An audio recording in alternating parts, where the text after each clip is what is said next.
Good morning. How are you? I'm well. Nice to see you. Likewise. There's quite a lot of questions in people's minds about what's going on and what is going to happen with this virus, and in particular with our economy. And I thought, uh, interesting way to answer some of those questions for myself and for some of those people would be to have a conversation with you and get a sense of what you're thinking. Thanks for having me, and thanks for opening this conversation. I think it's very important in these times to have as much information on these issues as one can get, and for the public to be as informed as possible. One of the big issues that I have, and one of the things I'm thinking about, is how we should think about opening up the economy. Which are the parts you think of the economy that are critical to be opened up, and what's the sequence of opening up? It's a great question because I think as we turn from trying to bend the curve on infections and preventing hospitals and medical facilities from being overwhelmed, we have to start thinking about restarting people's livelihoods. It's all too easy to have a lockdown forever, but obviously that is unsustainable for the economy.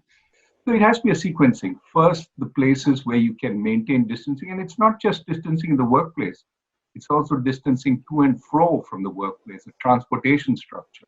Do people have private means of transport, their cycles or their scooters, or even cars? Or do they depend on public transport? And if it's public transport, how do you maintain distance in public transport? So there's a lot of work that needs to be done, both on creating the structures, as well as ensuring at the workplace it is relatively safe, as well as ensuring if there are accidents, there are fresh cases, how do you isolate quickly without having to go to a second lockdown or a third lockdown? Those will be devastating if we have to go there. That's what a lot of people say, that if you get into a cyclical lockdown, if you open up and then you're forced to shut down, and then you open up and you're forced to shut down again, then that is devastating for economic activity because it would completely destroy trust. You'd agree with that? I think that's right, because that would suggest, take even a second lockdown. It means that you haven't been completely successful in doing in reopening, and that raises questions of if you reopen again, will you go into a third lockdown? So it does diminish credibility. That said, I don't think we have to aim for 100% sort of success, that is zero cases when we open up. That's unachievable. What we have to do is manage the reopening so that when there are cases, we isolate them. But at the heart of that management, knowing which areas are having heavy infections, which areas are not, at the heart of that process, of course, is testing. And there's a sense in India, and that the testing capability is in itself limited.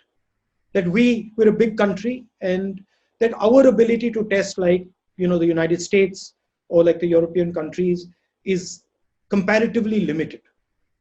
So how would you think about it with a sort of low level of testing? I mean, would you?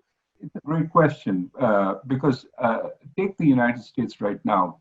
It's ramped up to about 150,000 tests per day. But the consensus amongst experts, certainly the epidemiologists, is that to really be confident about opening up, you have to triple that to 500,000 tests a day at least. And some are talking of numbers in the millions. Well, just multiply by 4 to get 4.5 to get India's population. And you're talking about 2 million tests a day if you want to get the level of confidence that you have in the United States. And clearly, we are nowhere near that. I think we're somewhere around 25, 30,000 tests a day at this point. But we have to be cleverer about opening up, which means perhaps do mass testing.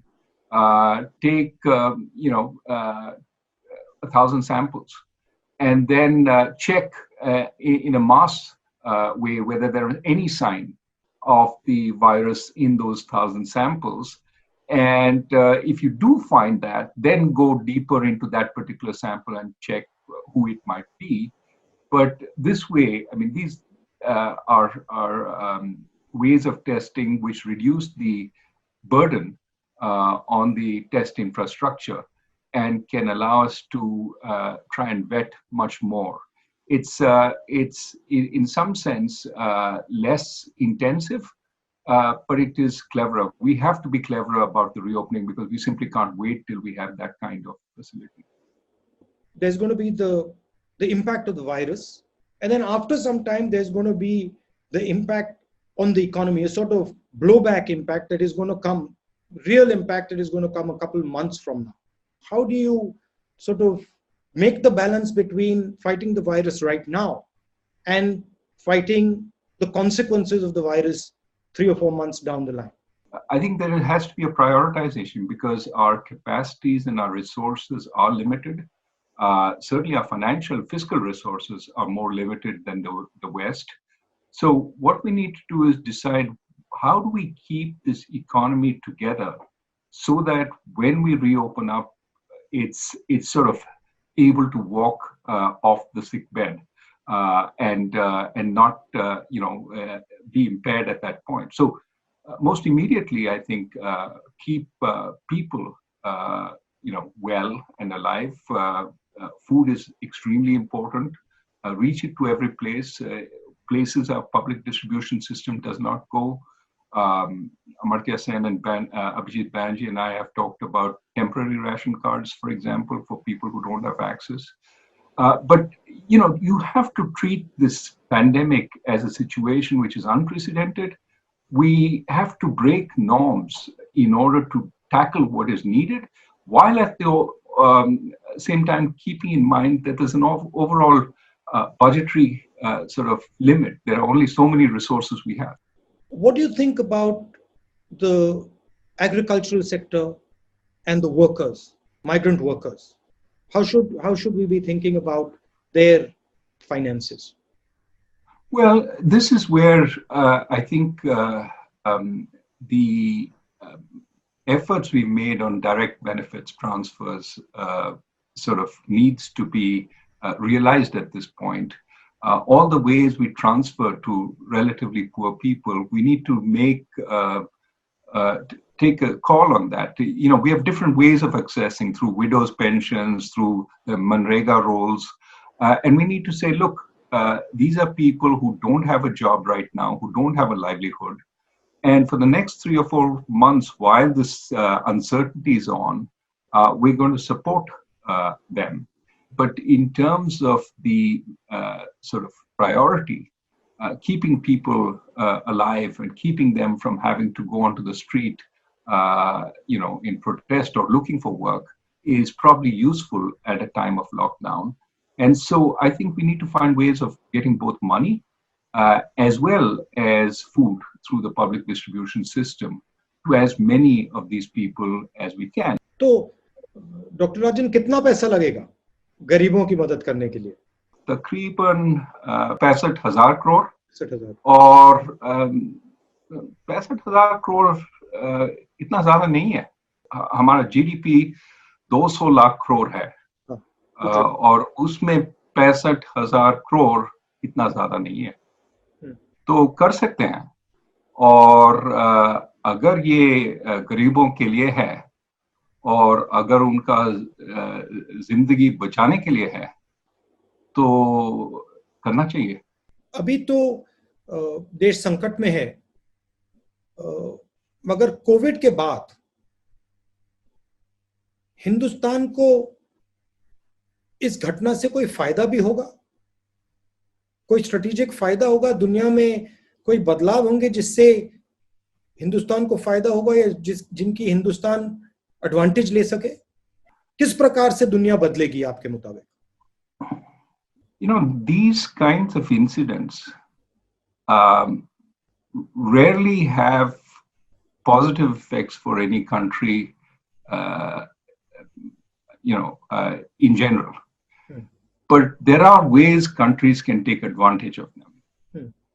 And what I think we can say is that there will have to be a rethinking of everything in the global economy once we are out of this. If there is opportunity for India, it is in shaping that dialogue, in being more of a leader in that dialogue, because it is not one of the two big warring parties, but is a big enough country to hear its voice, to have its voice heard in the global economy. In this situation, India can find opportunities for its industry, for its supply chains, but most importantly, it can try and mold the dialogue towards one which has greater place for more countries in the global order, a multipolar global order rather than a single or a bipolar global order. Don't you think there's a crisis of centralization? That there is too much centralization of power taking place, and the conversations are stopping. I mean, I think it would conversations would help a lot of these problems that you're talking about, but it sort of breaks down for some reason. I do believe that decentralization is important both for bringing more local information to work, something we talked about earlier, but also about giving empowerment to the people. What you see across the world is a great sense of disempowerment. Decisions are being made elsewhere, not by me. Yeah. I have a vote, but that elects somebody in a far off place. My local sort of panchayat or state government has less power. They don't feel they can, alter anything, and so they become prey to a different set of force. I would ask you the same question. I mean, do you see this whole, Panchayati Raj, which Rajiv Gandhi, your father brought back? What effect has that had, and has that been beneficial? It's had a huge effect, but I'm sorry to say it's in retreat.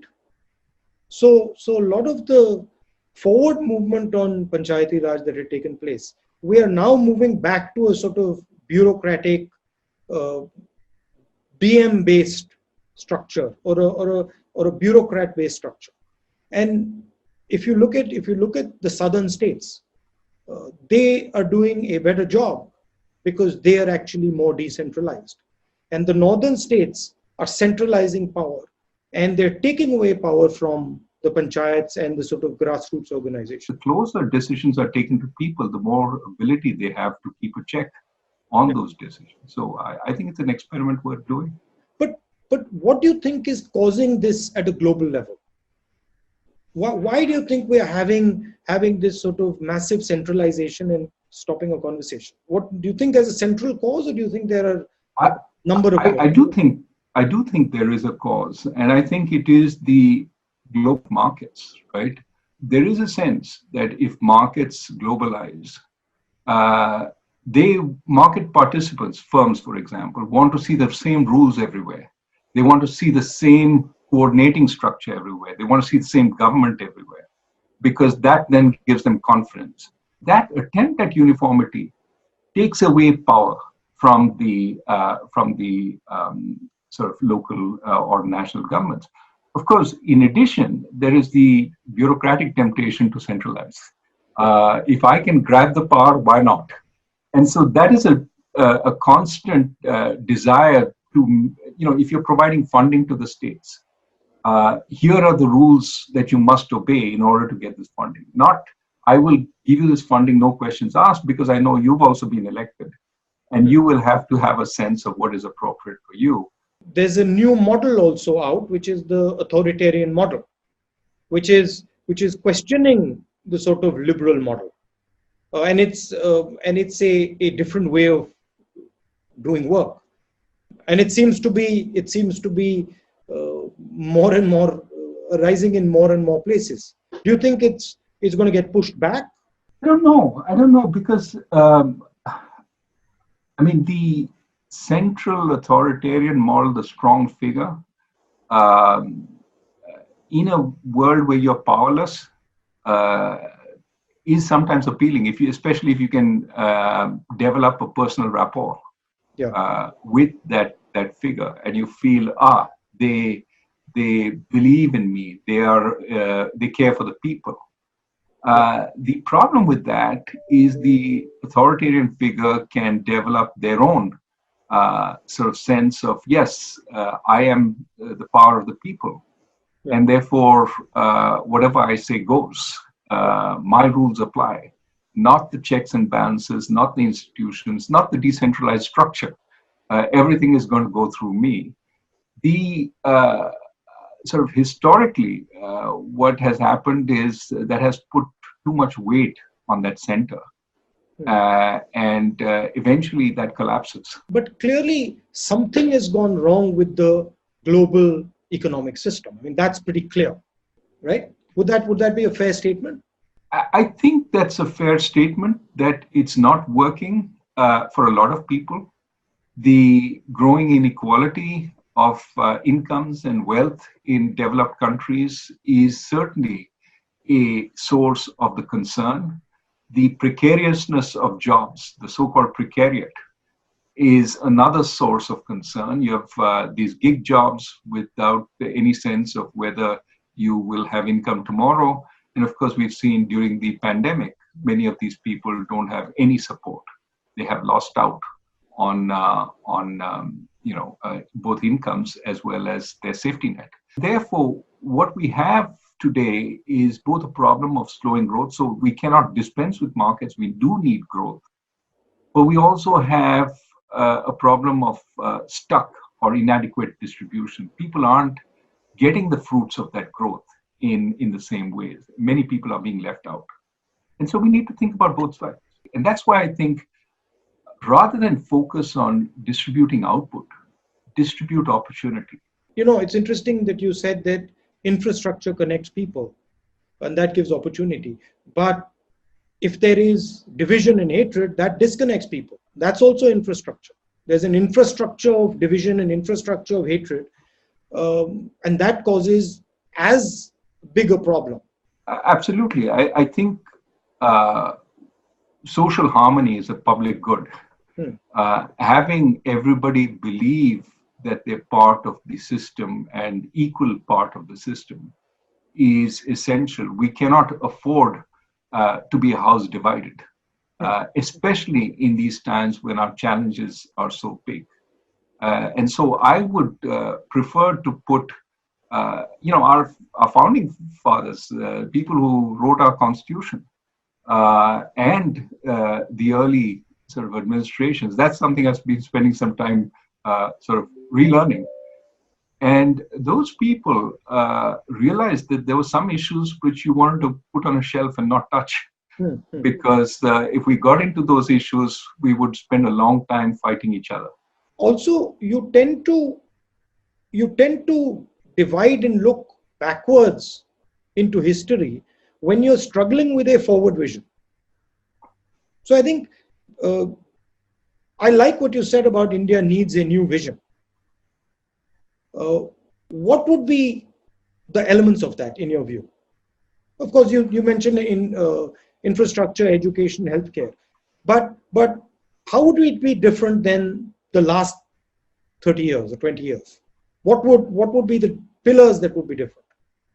Well, I think that on the one hand, you need to create capabilities. The elements of creating capabilities is, better education, better healthcare, better infrastructure. And remember, when we talk about creating these capabilities, we have to walk the talk. But we also, make no mistake, need to rethink what our industrial and market system looks like. We still have the remnants of the old license permit Raj.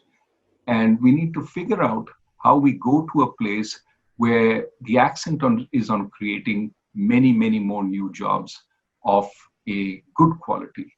And there, more freedom, trust but verify is a good idea there. What's amazed me and is how important mahal is to economics. Sentiment, how important sentiment and trust is to economics. And one of the things I'm finding during this COVID issue is that the real problem is the trust issue. People don't quite understand what is going to happen next, and so there is fear in the system. You talked about unemployment. We had a big high level of unemployment that's now going to be massive. How do we think about unemployment going forward 2-3 months from now, when the impact of this thing actually hits? Well, the numbers are really worrying, right? If you look at CMI and says that, virtually 100 million more people have been put out of work as a result of this COVID. 50 million through unemployment, 60 million through leaving the labor force. Now, you can dispute what the particular survey does or says, but this is the only data we have. And the numbers are just mind-boggling. I think, again, this says we need to open up in a measured way, but as fast as possible, so that people start having jobs, because we don't have the capacity to support people across the spectrum for too long. And being a poor country, a relatively poor country, people start out with significantly lower reserves. But let me throw the question back at you. We see a lot of measures in the United States as well as Europe based on the kind of realities on the ground. The government in India, of course, has a different kind of reality that they're facing. What are the big differences in your view between the governing in the West and dealing with the reality of life in India? I mean, the scale, first of all, the scale of the problem, and at its heart, the financial scale of the problem, the inequality, and the nature of the inequality. So things like caste, the way Indian society is structured is completely different than American society, as you know. And some of the ideas that hold India back are deeply embedded and often hidden. So I think there's a lot of sort of social change that is required in India. And a lot of these problems are different in different states. The politics of Tamil Nadu, the culture of Tamil Nadu, the language of Tamil Nadu, the way the Tamils think, completely different than the way UPites think. And so you have to model things around them. One blanket solution for the whole of India just will not work. It can't work. So there is, in our government, which I think is completely different than the United States, there is an element in our governance system, in our administration system of control, as opposed to, we have a district collector as opposed to a producer, right? So our idea is always one of control. And I don't think people say, oh, this is since the British. I don't think so. I think this is historic before the British. The idea, governance in India is always about trying to control. And I think that's one of the challenges that we're facing now. The COVID disease cannot be controlled. One of the things that sort of annoys me is the level of inequality. And this has been the case, in India over the last few decades. The level of inequality that you see in India, you simply cannot see in the United States. I mean, and so the type of things I always look at is how to sort of reduce this inequality, because I think once a system reaches a very high level of inequality, then it simply stops to work. I like Gandhiji's line, just go to the back of the line and see what's going on at the back of the line. This is a very powerful thing for a politician. It's underrated, but I think that's where a lot of the insights come in. How would you think about going forward, dealing with this inequality? It's visible in COVID also. I mean, the way India is treating its poor people, the way we are treating our poor people, migrants, versus the way the elite is being treated, two completely different ideas, two completely different Indias. And so, how do you merge these two Indias into one? Well, I think that, at the bottom of the pyramid, so to speak, we have some ways of making their lives a little better, but we need to think more carefully about reaching everybody there. And I think successive governments have worked on food, on healthcare, on education, and no doubt we can do a better job there. But in terms of challenges, it seems to me that there is certainly an administrative challenge in reaching everywhere and making sure that level of living is enhanced. But the greater challenge to me lies in the range between the lower middle class and the middle class, which is where we need, in a huge way, jobs, good quality jobs, so that people are not, dependent on a sarkari job and the comforts that come with it. So this is something that I think we need to work on. And this is where I think a tremendous expansion in the economy is absolutely necessary. We've seen over the last so many years a progressive decline in our rate of economic growth, when in fact we have so many young people entering the labor force. So I would say, let us not pick amongst possibilities, but create the opportunity for any kind of area to flourish. If there's a mistake we made in the past, we said, this is the only way to grow. And think of what, one of the most successful areas we've grown in software and outsourcing services. Who would have thought that that would be India's strength? And it just emerged. And some people even argue that it emerged only because the government didn't pay attention to it. Now, I'm not in that camp. But we need to allow for any possibility and let the enterprise of our people take a step. Well, thank you, Dr. Rajan. Thank you very much. It was a pleasure talking to you. And you're safe? I'm safe. Good luck with everything. Thank you. Bye.